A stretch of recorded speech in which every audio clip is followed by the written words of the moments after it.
Hello friends, my name is Ritika. Welcome to my YouTube channel. और हम पढ़ रहे थे एमएस एक्सेल, और एमएस एक्सेल का आज लास्ट क्लास है। तो चलिए स्टार्ट करते हैं। तो लास्ट क्लास लास्ट क्लास ही है आज।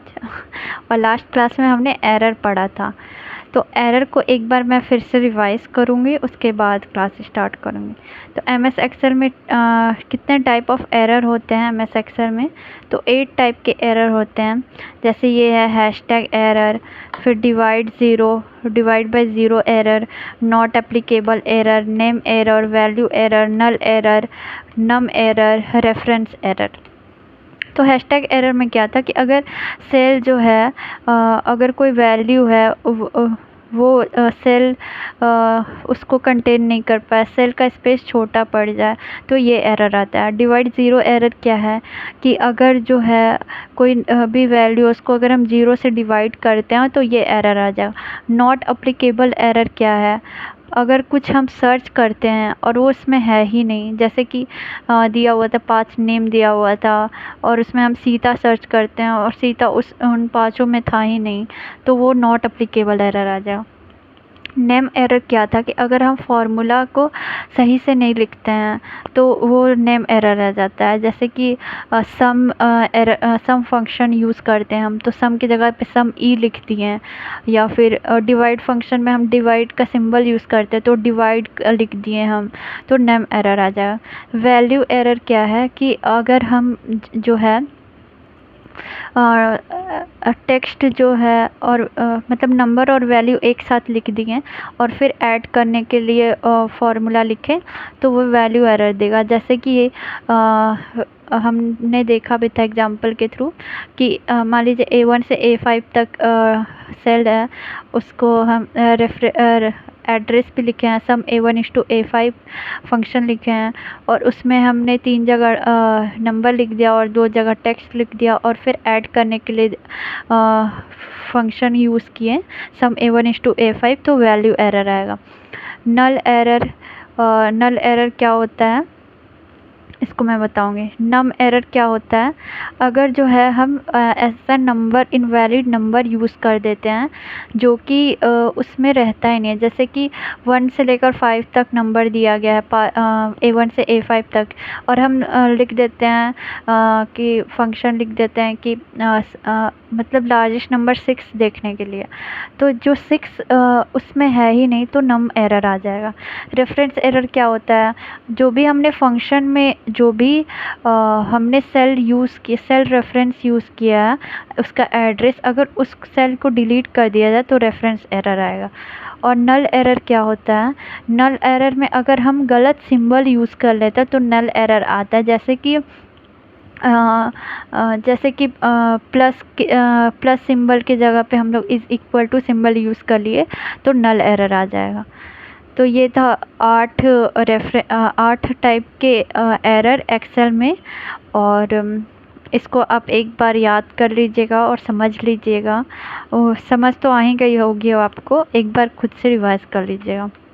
तो जैसे इसका एक एक लाइन का डेफिनेशन है वो मैं पढ़ लेती। हैशटैग एरर, सेल की जो विड्थ है उसकी वैल्यू जो है वो चौड़ाई जो है वो मान रखने के लिए पर्याप्त नहीं है। डिवाइड ज़ीरो क्या एरर क्या होता है? जब संख्या को 0 से डिवाइड करते हैं। नॉट एप्लीकेबल एरर क्या होता है? जब खोजा गया लेकिन एक्सेल सीट में वो मिलता नहीं है, तो नॉट एप्लीकेबल एरर होता है। नेम एरर क्या होता है? फंक्शन का नाम गलत यूज़ कर लेते हो तो नेम एरर आता है। वैल्यू एरर क्या होता है? जब एक्सेल सेल में नंबर के बजाय टेक्स्ट यूज़ होता है तो वैल्यू एरर आएगा। नल एरर क्या होता है? गलत सिंबल यूज़ करते तो नल एरर आएगा। नम एरर क्या होता है? गणना करना जब असंभव हो, ऐसा नंबर हम दे दें जो उसमें है ही नहीं, तो नम एरर आएगा। रेफरेंस एरर क्या होता है? सेल का जो रो और कॉलम है उसको गलती से हटा दिया जाए तो रेफरेंस एरर आएगा। तो फ्रेंड्स, ये था एरर। और एरर को मैंने एक बार रिवाइज भी करवा दिया, लास्ट क्लास में भी पढ़ाया था। और अब हम पढ़ेंगे इसके MCQ। तो चलिए स्टार्ट करते हैं। क्वेश्चन क्या है, this error in spreadsheet occur due to the wrong data type. अगर हम रॉन्ग डेटा जो है वो डाल देते हैं तो कौन सा एरर आएगा, वैल्यू एरर आएगा। हाँ, क्योंकि जो हम सेल में डेटा डालेंगे तो हमको नंबर डालना रहता है, लेकिन अगर हम 3 नंबर डाल दिए, 2 अगर हम टेक्स्ट डाल दिए, वैल्यू डाल दिए, तो डेटा रॉन्ग हो गया, तो एरर क्या आएगा, वैल्यू एरर आएगा। Next question, this error in spreadsheet occur due to formatting issue. The value in the cell is more than the column width. हाँ, अगर सेल का जो in spreadsheet formatting issue, the value in the cell is more than the column width. Spreadsheet में यह त्रुटि स्वरूपन समस्या के कारण होती है, सेल मान कॉलम की चौड़ाई से अधिक होता है। तो ये हैशटैग एरर है, मतलब कॉलम की चौड़ाई से अगर सेल की वैल्यू होती है, हाँ सेल की वैल्यू जो होती है वो ज़्यादा होती है सेल में उसके कॉलम के विड्थ से, तो हैशटैग एरर आएगा। This Excel error usually occur because of the non existent function. तो नॉन एक्सिस्टिंग मतलब हम ऐसा फंक्शन यूज़ करेंगे जो कि इस एग्जिस्ट ही नहीं करता है। तो जैसे कि हम सब गलत फंक्शन यूज़ कर देंगे, इनडायरेक्ट मतलब इनडायरेक्टली ये कहना चाह रहा है कि ऐसा फंक्शन यूज़ कर देंगे जो उसमें है ही नहीं, एग्जिस्ट ही नहीं करता है, तो वो नेम एरर आ जाएगा। जैसे कि हम सम ही लिख दिए हैं सम के जगह पे, तो वो नेम एरर आ जाएगा। This Excel error because if we try to divide the number by 0 और वाइस वर्सा, तो सिंपल है, डिवाइड 0 एरर आ जाएगा, 0 से डिवाइड करेंगे तो। In MS Excel the error message display on the cell is always preceded by hashtag से precede होता है, तो हैशटैग सिंबल हो जाएगा। Dash error occur when your formula contain invalid numeric value. अगर फार्मूला जो है वो इनवैलिड न्यूमेरिक वैल्यू कंटेन करता है, न्यूमेरिक वैल्यू, तो वही नम एरर आ जाएगा, इनवैलिड न्यूमेरिक वैल्यू कंटेन करता है। तो dash mean when you apply a function to a cell but there is no value in the cell, तो रेफरेंस अच्छा क्या है, mean when you apply a function to a cell but there is no value in the cell. हाँ, तो not applicable error आ जाएगा, कि मतलब कि अगर हम कोई फंक्शन में means when you apply a function to a cell, कोई फंक्शन हम यूज़ करें, अप्लाई करें सेल में, लेकिन जो है वो वैल्यू है ही नहीं सेल में, तो नॉट अप्लीकेबल हो जाएगा। हाँ, जैसे कि मैंने सीता वाला दिया था कि सीता है वैल्यू है सेल में, और उसको हम सर्च करते तो वो मिलता नहीं है, तो ये नॉट अप्लीकेबल जाए। जैसे हिंदी में पढ़ते हैं, मतलब जब आप किसी सेल पर कोई फंक्शन लागू करते हैं लेकिन सेल में कोई मान नहीं होता है, तो नॉट अप्लीकेबल हो जाएगा।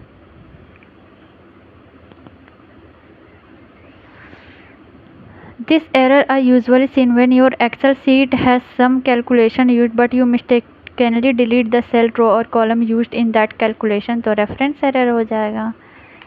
Simple. What is the address of cell at row 25 and column 30 of an Excel worksheet? तो मैंने बताया था कॉलम को हम डिनोट करते हैं अल्फ़ाबेट से, और रो को तो नंबर से डिनोट करते हैं। तो 30 का क्या हो जाएगा, 26 तो Z होता है, 26 + 4 30, तो D हो जाएगा। तो AD, इसको जो है 30 को लिखा जाता है AD करके, तो AD 25 इसका सही हो जाएगा। A से Z तक तो 26 होता ही है, उसके बाद 27 को लिखना है तो डबल A लिख देंगे, 28 को लिखना है AB लिख देंगे, 29 को लिखना है AC लिख देंगे, 30 को लिखना है तो AD लिख देंगे, तो AD 25 हो जाएगा। नेक्स्ट, अब हम पढ़ेंगे बेस फंक्शन। अब कुछ फंक्शंस देखते हैं, तो बेस फंक्शंस पढ़ते हैं। बेस फंक्शन क्या होता है? Question 1, what is the value of the following MS Excel function? Base 7 2, तो इसका बेस क्या होगा?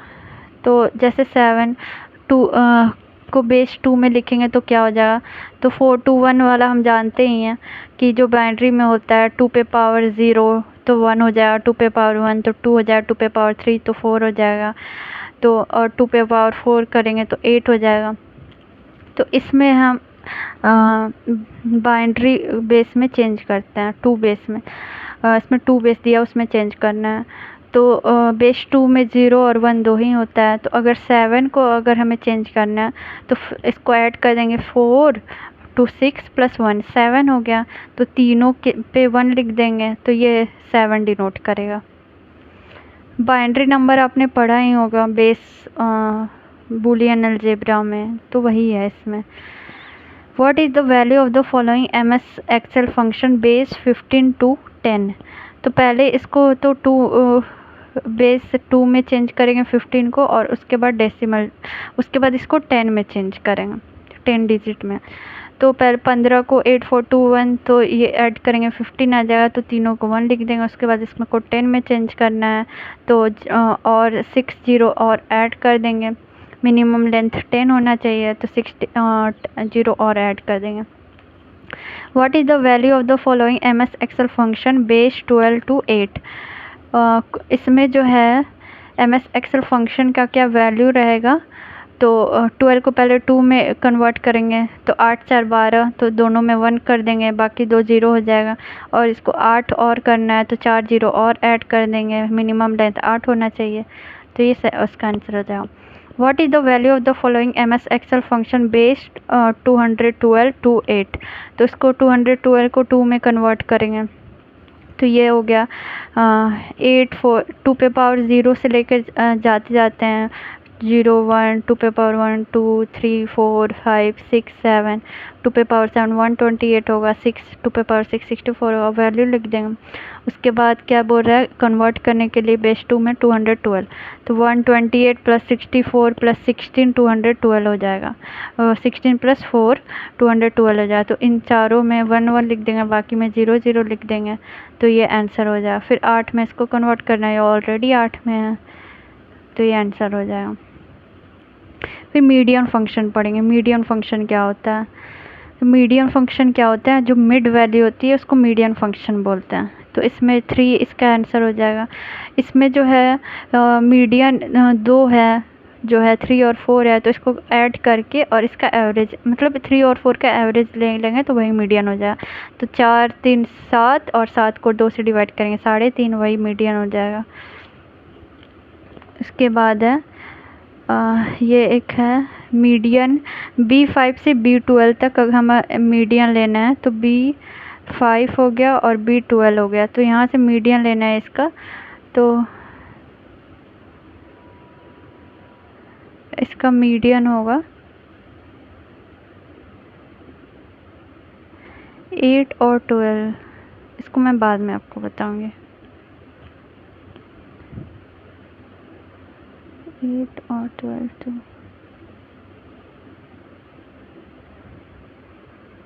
अच्छा, ये जो है इसको रेंज ऑफ नंबर्स दिया है, इसको जो है इंक्रीजिंग ऑर्डर में पहले अरेंज किया है, ठीक है। मीडियन को इंक्रीजिंग ऑर्डर में अरेंज किया, 1 4 नंबर्स को इंक्रीजिंग ऑर्डर में अरेंज किया, तो 1 4.5 7 8 12 14 15 15। उसके बाद मीडियन वैल्यू 2 आ रहा है, तो इन दोनों को ऐड कर लेंगे, तो इसका एवरेज ले लेंगे तो 10 हो जाएगा। तो 10 इसका मीडियन हो जाएगा। वही दिखाया इसमें है कि इसका मीडियन लेना है, तो पहले इसको हम इंक्रीजिंग ऑर्डर में लिखेंगे। 2 6 8 19 24 40 8 19 दो मिडल में है नंबर, तो इनका एवरेज ले लेंगे तो 13.5 हो जाएगा। फिर power function in M S Excel, तो पावर फंक्शन देखेंगे। पावर फंक्शन क्वेश्चंस के थ्रू उसको हम समझेंगे। What will be the output of the M S Excel 2019 function power 3 - 2। तो 3 पे -2 पावर लेंगे तो आंसर क्या होगा, तो 3 पे पावर -2, तो इसको ऐसे भी लिख सकते हैं 1/9 लिख सकते हैं। तो 1/9 डिवाइड करें तो 0.5 टाइम्स 1 आएगा, तो ये आंसर हो जाएगा इसका। What will be the output of M S Excel 2019 function power 2 - 4। तो 2 पे पावर -4 पावर होगा, तो इसको हम ऐसे भी लिख सकते हैं 1/16, इसको डिवाइड करें तो 0.0625 आंसर आ जाएगा। What will be the output of MS Excel 2019 function power 2 पे पावर 3। तो 2 पे पावर 3 क्या आ जाएगा, 8 हो जाएगा, तो 8 आंसर होगा इसका। What will be the output of the MS Excel 2019 function power 27 1/3। Power लेंगे तो इसको हम ऐसे भी कर सकते हैं, 27 को 3 पे पावर 3 कर देंगे तो ये 27 हो जाएगा, और 3 पे पावर 3 और उस पे फिर पावर लेना है तो 3 पे पावर 3 फिर पावर 1/3 तो जो है तो 3 इंटू 1/3, 3 कैंसिल हो जाएगा, 3 आंसर हो जाएगा। What will be the output of the MS Excel 29 function power 81 1/4? तो 3 पे पावर 4 करेंगे तो 81 हो जाएगा, और फिर उस पे पावर 1/4 लेना है तो 4 इंटू 1 4 कैंसिल हो जाएगा और 3 आंसर हो जाएगा। What will be the output of the MS Excel 2019 function power 256 1/8? तो 2 पे पावर 8 लेंगे तो 256 आ जाएगा, और उस पे पावर 1/8 लेना है तो इंटू 1/8 हो जाएगा, तो 8 कैंसिल हो जाएगा और 2 आंसर आएगा। What will be the output of the MS Excel 2019 function power 32 1/5? तो 2 पे पावर अगर हम 5 लेंगे तो 32 आ जाएगा, उस पे पावर 1/5 लेना है तो इंटू 1/5 हो जाएगा, 5 कैंसिल हो जाएगा, आंसर आ जाएगा 2। What will be the output of the MS Excel 2019 function power 3 पे पावर -3? तो 3 पे पावर -3 हो जाएगा 1/27, और इसको डिवाइड करेंगे तो 0.03703 आंसर आएगा। फिर अब हम पढ़ेंगे एवरेज फंक्शन MS एक्सेल का। What will be the value of the following MS Excel function average A 245001? तो इसमें एवरेज ए लेना है, तो एवरेज ए का मतलब है कि ऑल, ठीक, ए का मतलब है ऑल, तो सभी का एवरेज लेना है। तो भले 0 0 है लेकिन इसको हम काउंट करेंगे नीचे जब हम एवरेज लेंगे तो 4 5 1 6 6 + 4 10 10 12 और 6 डिजिट है तो 12/6, तो आंसर हो जाएगा 2। नेक्स्ट है what will be the value of the following MS Excel function average 100 x 300 400 500?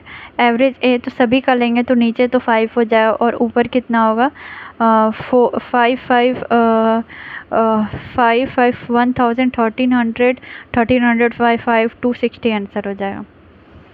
What will be the value of the following MS Excel function average 100 x 300 400 500? तो जब हम एवरेज फंक्शन लेंगे तो जो जिसकी वैल्यू नहीं है तो वो डिजिट हम नीचे उसकी वैल्यू नहीं लेंगे। तो जैसे इसमें x की कोई वैल्यू नहीं दी है तो हम चारों को काउंट करके और नीचे जो है वो 4 कर देंगे, तो इसको इंक्लूड नहीं करेंगे। तो कितना हो गया 5 500 1300 1300/4 325। एवरेज ए जब लगेगा तो वैल्यू उसका भले 0 हो लेकिन नीचे में उसका वैल्यू उसका जो है काउंटिंग करेंगे। What will be the value of the following MS Excel function average A? तो इसमें हो जाएगा 25 45 65, ट्रू का हो जाएगा 1, और इन दोनों जो है वैल्यू उसका तो लेंगे ही नहीं लेकिन नीचे काउंट ज़रूर करेंगे। तो 6 टोटल है वैल्यू, तो 6 लिख देंगे, उसके बाद ऐड करेंगे 136/6 तो 22.66 आंसर आ जाएगा। उसके बाद है what will be the value of the following MS Excel function average apple true false 25 45 65? तो एवरेज एप्पल ट्रू फॉल्स 25 45 65, तो एवरेज चूँकि लिए हैं तो इसमें ए तो लगा नहीं हुआ है तो ऑल नहीं लेना है, तो ट्रू का वैल्यू 1 होता है, एवरेज एप्पल का तो कोई वैल्यू नहीं है, फॉल्स का 0 होगा तो ये लेंगे ही नहीं, तो 1 2 अच्छा ट्रू का भी नहीं लेना। तो इसमें क्या है 25 45 65 ऐड करेंगे और 3 से डिवाइड करेंगे तो 135/3 45 आंसर आ जाएगा। फाइंड एवरेज, एवरेज लेना है तो 2/1 कर देंगे तो 2 हो जाए। एवरेज ए दोनों का लेना है तो 2 + 1 3, तो 3/2 1.5। मतलब इसमें ट्रू फॉल्स कुछ भी हो एवरेज में नहीं लेना है और एवरेज ए में लेना है। What will be the output of the MS Excel function average 2 10 7 exam true false? तो हम सिर्फ इन तीनों को ऐड करके बाई 3 कर देंगे तो आंसर आ जाएगा 6.33। What will be the output of the MS Excel function average A 2 10 7 exam true false? True का हम 1 ले लेंगे और 10 तो टोटल 20 हो जाएगा, 20 बाई सारा इसका वैल्यू लेंगे तो 6 हो जाएगा, 3.33 आंसर हो जाएगा। तो फ्रेंड्स ये था हमारा एमएस एक्सेल। इसमें हम बहुत सारे आज फंक्शंस भी देखे, फंक्शंस भी सीखे, कुछ एमसीक्यू भी किए, एरर्स देखे कौन कौन से एरर्स होते हैं। तो एमएस एक्सेल का आज लास्ट क्लास था। उम्मीद है आपको एमएस एक्सेल समझ में आया होगा। अब हम मिलते हैं नेक्स्ट क्लास में एमएस पावर पॉइंट के साथ। तब तक के लिए इजाज़त दीजिए। धन्यवाद।